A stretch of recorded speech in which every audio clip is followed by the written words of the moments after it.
اف گراوا خارکه کو لهنک نافچین ایرانی جیرد بیجن خارگه شادمارا آبوریا ایرانی از هنک زانیاریان لسر وی گراوی جی بدموه کو سروک امریکا دونالد ترامپ دبیجه کو وان او گراف کریا آرمان چند پیگهن سربازی لویدره هبونه آرمانج گرتنه.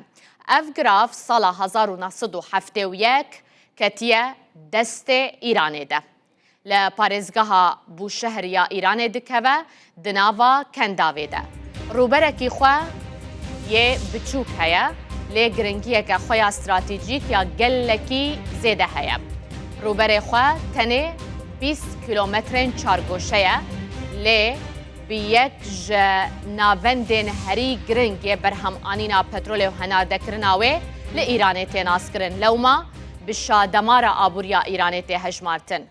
رونشتوانên vê grevê tenê hejmara xwe 8,000 kesin, piraniya wan jî karmendên ku di sektora enerjiyê de kar dikin, ji ber vê yekê hinek caran li nava Îranê bi grava qedexekirî jî têbnavkirin.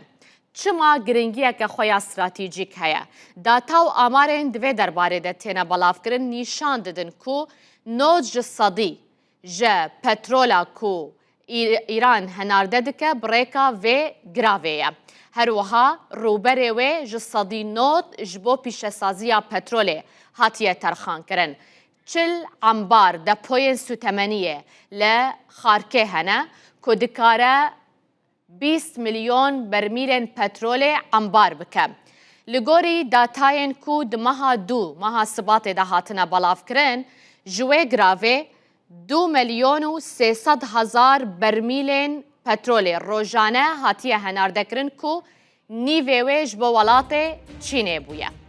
Em behsa pêgeha wê bikin, pêgeha vê giravê ew bixwe ser bi parêzgeha bûşeheriya Îranê dikeve, lê giringiyeke xwe ya stratejîk di aliyê geografî jî heye, ji ber ku ev grava ku hûn dibînin li navçeyekê dikeve ku nêzîkî parêzgehên berhemhînerên petrolê ye weke Xwezistan, Boşehr, Îlam û Kirmaşan. Ji bo keştiyên mezin yê petrolê gelekî guncawî ne û nêzîkî zeviyên petrolê yên Îranê yên li Kendavê ye û nêzîkî zeviya petrolê ya Abûzer e.